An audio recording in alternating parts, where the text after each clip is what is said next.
오늘 이 시간에는 계시록 20장 12절로 15절을 중심으로 해서 생명책에 내 이름이 기록된 삶인가 라는 제가 말씀 상고하는 가운데 피차의 은혜 받기를 원합니다.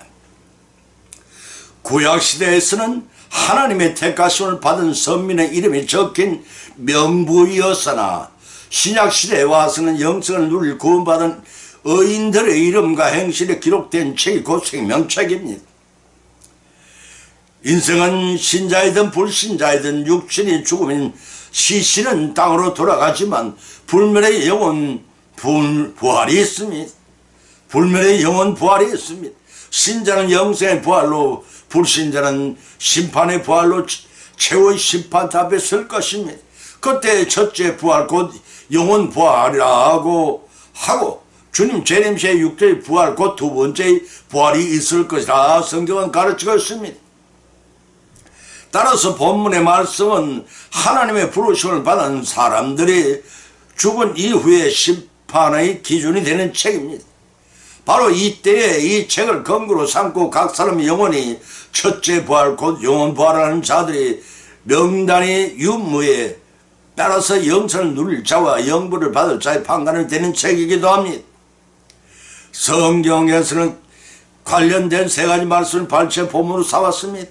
첫째는 생명책은 죽은 자들의 심판하는 책입니다. 두 번째는 어디에서 죽었든 행위대로 심판을 받는 책입니다. 세 번째는 누구든 기록되지 못한 자는 불못에 던져지는 심판의 책입니다. 과연 그러한지 이상한 세 가지 말씀을 상고하는데 피차의 어린을 받고 실천하시는 복을 받는 시간이 되시기를 예수님의 이름으로 간절히 축원드립니다. 첫째는 죽은 자들의 심판을 받는 근거의 책이라는 것입니다. 계시록 20장 12절을 찾아보면 내가 또 보니 죽은 자들이 무론대서하고 그 보좌 앞에 섰는데 책들이 펴있고 또 다른 책이 펴져 있으니 곧 생명책이라. 죽은 자들이 자기 행위를 따라 책들이 기록된 대로 심판을 받으리라고 밝혀놓고 있습니다. 인생은 누구나 젊은 시기는 사회의 문제를 별로 신경 쓰지 않습니다. 그렇지만 화원역을 바라본 노후에는 관심의 초미가 됩니다. 본문은 바로 사후에 진행될 일이 어떠한 경우를 통해 최후의 심판을 받는지가 신구약 성경사에는 가장 잘 드러나 있습니다. 본문 12절에서 기록하기를 죽은 자들이 물은 대사하고 보좌 앞에 섰는데 책들이 펴있고 또 다른 책이 펴져 있으니 생명책이라고 했습니다. 본문의 말씀은 영대 최후의 심판대 앞의 관계입니다. 책들이 펴있고 또 다른 책이 펴져 있으니 곧 생명책이라 했습니다. 하나님 나라에 들어갈 성도들 이름이 적힌 책입니다. 그것이 생명책입니다.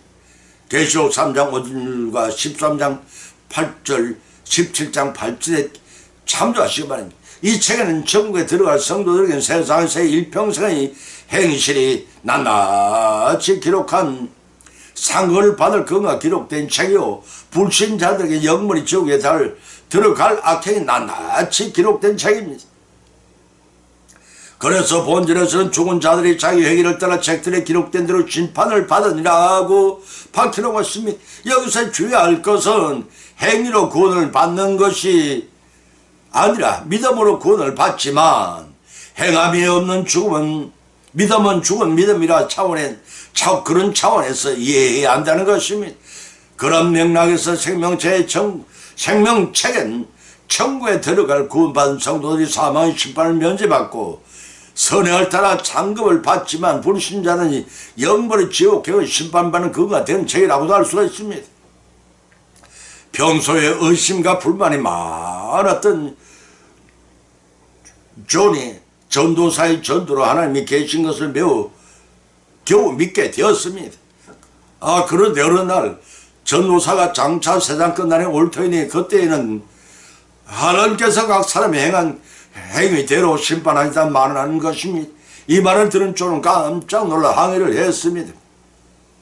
아니 해골로 변해버린 것이 다시 심판을 받는다고요? 농담도 지나치시지. 무덤 속에 송장이 일어나 심판을 받는다는 것은 구경이나 했으면 좋겠네 라고 비아냥거리며 불신을 했습니다. 그런데 그날 저녁 그 동네에 사는 개구쟁이 소년들이 가게에 들어가 호두 한 홍금을 훔쳐 도망하다가 동네 부잣집 무덤으로 들어갔습니다. 그들은 너무 급하게 들어가는 바람에 호두 한 개를 무덤 밖에 흘렸지만 개의치 않고 무덤 속으로 들어갔습니다. 그 안에서 먹으면 누가 알 사람이 없기에 소녀는 안심하고 호두를 나눠 먹게 봐봤습니다. 이건 내 것이고, 때마침 보리를 맞추고 무덤 곁을 지나 기과하던 쪼는 무덤 안에서 소곤소곤 들리는 소리 놀라 벌벌 떨며 그 자리에 얼어붙듯이 서버려 말았습니다. 마치 그 소리는 송장의 죄를 심판한 것 같이 느껴졌던 것입니다. 그때 갑자기 무덤 안에서 큰 소리가 들려왔습니다.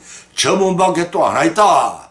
이 소리는 호두를 똑같이 나누다가 하나가 모자라 그중 한 아이가 소리친 말을 쪼는 자기를 잡아들이란 명령으로 받아들이고 그만 깜짝 놀라 도망치고 말았습니다. 이 사건을 계기로 쪼는 심판날에 이 사건을 기회로 쪼는 심판날에 대해 깊이 생각하게 된 그 이후에 신신앙도 교회 다니며 충성봉사하게 되었습니다. 사랑하는 성도들은 어떠하십니까? 진정산자나 죽은 자들도 자기 행한 대로 심판받는 데 있음을 그대로 믿으시지요? 생명체에 그 이름이 기록되어 있을 우리입니다. 창사전에 택함을 받고 믿음으로 생명체에 우리의 이름이 기록된 사실이 얼마나 강력한 일이겠습니까?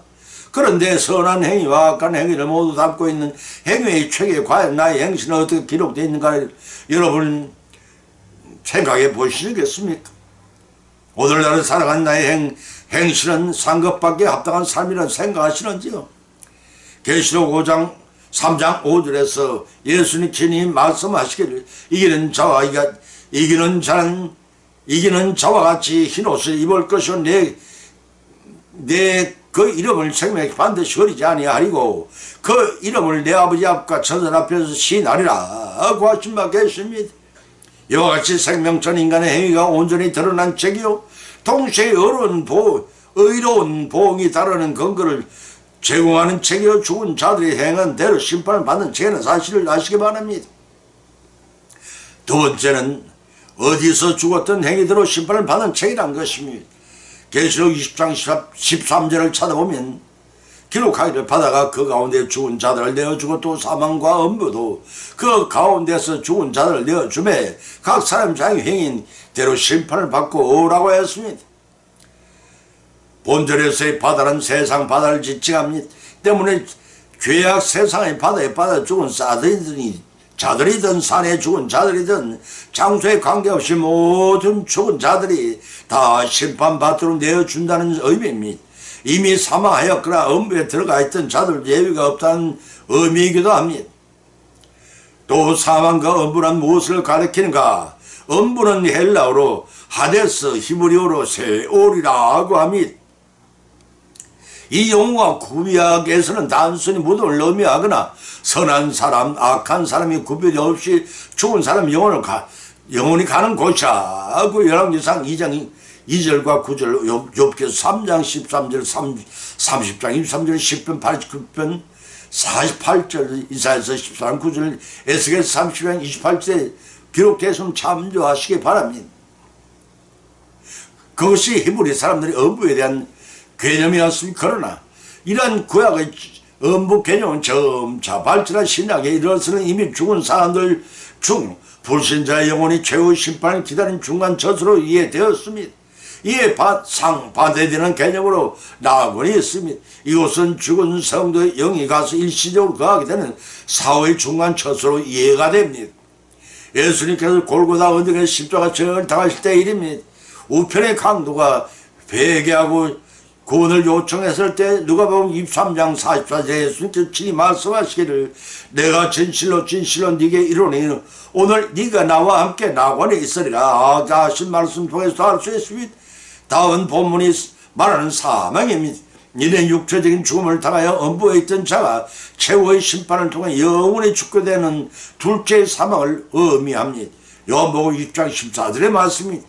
따라서 본문 13절에 바다 가운데 죽은 자들을 내어주고 또 사망과 어부도 내어주매라는 의미는 육신적인 죽음 곧 첫째 사망을 당한 자들이 최후의 심판을 받기 위해 각자가 죽은 곳에서 심판대로 나오게 되어 있다는 뜻입니다. 히브리서 9장 27절에서 분명히 기록하기를 사람이 한 번 죽는 것은 정한 것이요 그 이후에 심판이 있으리라고 하였습니다. 내 인생이 마구잡이로 내 인생인이 마구잡이로 살아서는 안 된다는 경고입니다. 다시 말해서 내 인생이라고 마구잡이로 살아서는 안 된다는 경고입니다. 사람은 하나님의 형상을 담은 자에 태어났고 하나님의 뜻과 창조 섭리로 살아난 존재입니다. 아담의 선악과 범죄로 7종 죄악성으로 형성된 원죄를 유전 전가받고 추구할 수밖에 없은 존재를 성복된 성자를 예수님의 이름으로 이 땅에 성육신시켜 인간의 죄를 대속하려 살려내시는 은혜를 베풀어 주셨습니다.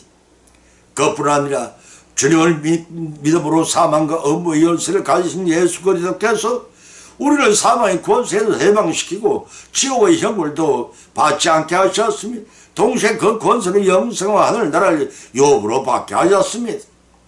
그러나 여기서 중요한 사실은 사람이 일평생을 살다가 하나님이 부르시면 이를 거역할 수가 없다는 것입니다. 집에서 죽음을 맞이하든 산에서 맞이하든 바다에서 맞이하든 이미 죽어서 엄부에 가있던 심판의 날에는 어느 누구도 예외 없이 모두 다 심판대 앞에 서서 생명체 기록된 대로 심판을 받게 될 것입니다.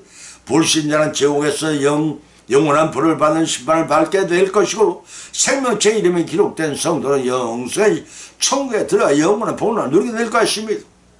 이를 믿고 어디에서 최후를 마치는 생명체에 그 이름이 지우지 않고 기록된 영생 천국에 들어가시는 우리 모두의 성녀는 여생의 삶을 이루어 가시기를 예수님 이름으로 간절히 축원드립니다. 세 번째는 누구든지 기록되지 못한 자를 불못에 던져낸 심판의 책이라고 했습니다.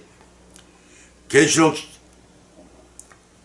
1장 보면 14절 15절을 찾으면 사망과 업무도 불못에 던지우니 이것은 둘째 사망 곧 불못이라 누구든지 생명체에 기록되지 못한 자를 불못에 던지우더라고 했습니다. 어느 인간의 경우에든 지희 고화를 막론하고 육체의 죽음을 반드시 맛봐야 하는 유약하기 짝이 없는 존재들입니다. 성경적인 인생의 종말은 끝까지 믿으면 성리한 자는 영생 천국들하고 불신자는 지옥에 들어가 영원한 불을 당하게 됨으로써 세상의 형체는 더 이상 유지될 의미를 잃게 됩니다. 때문에 보면 14절에는 사망과 업무도 불못에 던져오니 이것은 둘째 사망 곧 불못이라고 말하고 있는 것입니다. 이 말씀은 각 사람이 수명이 다하여 어디에 있으나 죽음을 당하든 반드시 심판대에 불려 나간다는 사실입니다. 그때에 한평생 자신이 행한 대로 심판을 받도록 되어 있습니다. 다시 말해서 믿음으로 구원받은 성도들은 행한 대로 상급을 받고 천국에 달아진 불신자나 사탄의 진정 같은 자들이 영원히 꺼지지 않는 유황불 모신 지옥에 들어가게 됩니다. 계시록 19장 20장 17절 말씀이 베드로후서 3장 10절에 기록하기를 주님의 날이 도적같이 오리니 그날에는 하늘이 큰 소리 들어가고 체질이 뜨거운 불에 풀어지고 땅과 그 중심에 있는 모든 일이 드러나리로다라고 하였습니다. 주님이 재림하시는 날엔 새 하늘과 새 땅이 드러나는 천지 개벽이 일어날 것이고 하늘은 종이 축이 말리는 것까지 사멸될 것을 계시록 6장 14절에 밝혀놓고 있는 말씀입니다. 때문에 이제는 더 이상 세상에서 사망과 업무가 없어질 것을 명시하고 있습니다. 다시 말해서 사망과 업무란 죽음을 뜻하는 것인데 그것이 인격화되어 지옥에 떨어진다는 것은 더 이상 세상도 죽음도 존재하지 않기 때문에 필요가 없어졌다는 뜻입니다. 본문 15절에 기록하기를 누구든지 생명체에 기록되지 못한 자를 불못에 던지우더라고 하였습니다. 이 본절의 말씀 최후의 심판대에 대한 언급이 끝이 납니다. 인간은 평소에 그가 어떤 인품과 덕망과 권세를 소유했던지를 망라하고 생명체의 이름이 기록되지 않으면 최후의 심판의 날에 지옥형을 받을 수밖에 없습니다. 따라서 우리가 하나님의 생명책에 기록될 수 있는 유일한 길은 예수 그리스도를 믿고 그 뜻대로 순종하는 사는 것뿐이니, 그렇지 않고는 둘째 사방의 예외없이 처해질 수밖에 없음을 명심해야 할 것입니다. 여기서 둘째 사망이라는 육체의 죽음과는 달리 영원의 지옥 형벌에 처해지는 영적 죽음, 곧 하나님과의 단절된 상태를 의미합니다. 사람은 누구나 육체의 죽음을 맛보는데 히브리서 9장 27절의 말씀이 불신자는 다시금 영원한 형벌을 당하는 영적인 죽음을 맞게 됩니다. 그것을 가리켜 둘째 사망이라고 일컫습니다. 그러나 생명책에 기록된 성도들은 이 둘째 사망에 이르지 않고 영생 천국의 복락을 누리게 될 것입니다. 이러한 복음을 사람들에게 전함으로써 그들과 더불어 하늘나라에 손잡고 들어가도록 수고를 하지 말아야 할 것입니다. 따라서 생명책은 죽은 자들의 심판을 받되 성도는 영생을 누리기 위해 천국에 들어가는 판정을 받고 불신자는 지옥에 들어가는 행식이 낱낱이 기록된 책임을 하시고 후회 없는 삶을 살아가시기를 예수님의 이름을 간절히 축원드립니다. 결론 맺습니다. 이런 본문의 말씀을 통해서 사람의 일생은 죽음으로 끝이 나는 것이 아님을 알 수가 있습니다. 이 말씀은 곧 자신이 살아온 인생을 책임져야 한다는 의미이기도 합니다. 다시 말해서 자신의 이평생 동안 모든 은행의 심사대로 심판을 받게 되는데 그 기록 낱낱이 기록된 책이 생명책입니다. 첫 번째는 그 책은 그 이름이 지워졌거나 아예 없는 자들은 영벌의 지옥행 심판을 받고 믿음으로 구원받는 자는 영생인 천국에 이든 천국행이 가려지는 판정을 받은 책으로 어느 경우에 죽음을 당한 자들이든 죽은 자들은 모두 심판을 받는 책이라는 것입니다. 두 번째는 집안에서 죽든 바다에서나 산에서나 이미 영부에 들어가 심판을 기다리는 자들까지 어디서 죽었든 행위대로 심판을 받은 책이라는 것입니다. 세 번째는 누구든 생명책에 기록되지 못한 자는 불못에 던져지는 심판의 책이란 사실입니다. 이러한 교훈을 말씀 받음으로 거치지 마십니다. 사람은 죽으면 누구나 최후의 심판대에 앞에 설 것입니다. 그때 후회하지 말고 받은 교훈의 말씀을 거울 삼아 생명책의 끝까지 지우지 않고 영생 축복을 성취하여 누리시는 성령의 삶을 살아나가시기를 예수님으로 간절히 축원을 드립니다. 찬송가 360장을 올리겠습니다.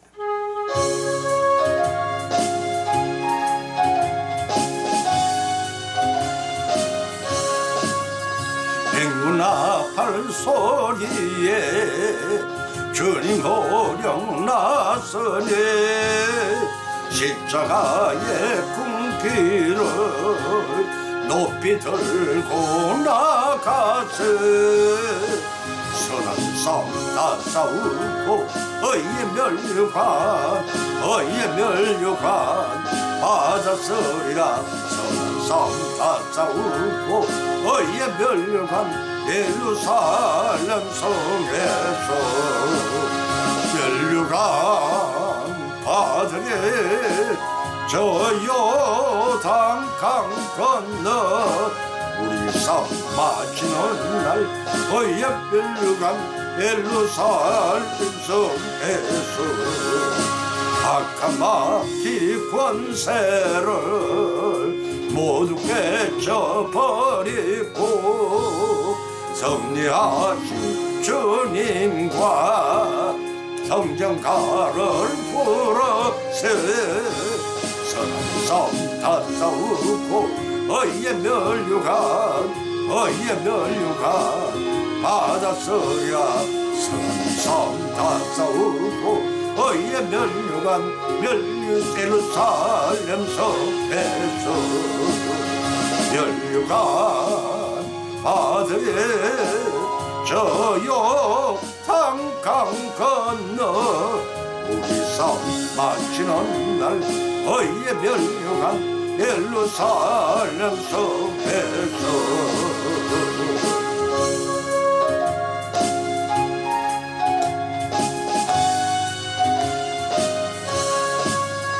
달려갈 길 다 가고 싸움 모두 마친 후 주님 함께 기쁨을 용사들아 누리세 선한 싸움 다 싸우고 너희의 멸류관 받았으리라. 선한 싸움 다 싸우고 너희의 멸류관 예루살렘 성에서 멸류관 아들이 저 요단 강 건너 우리 삶 마치는 날 너희의 멸류관 예루살렘 성에서. 아멘.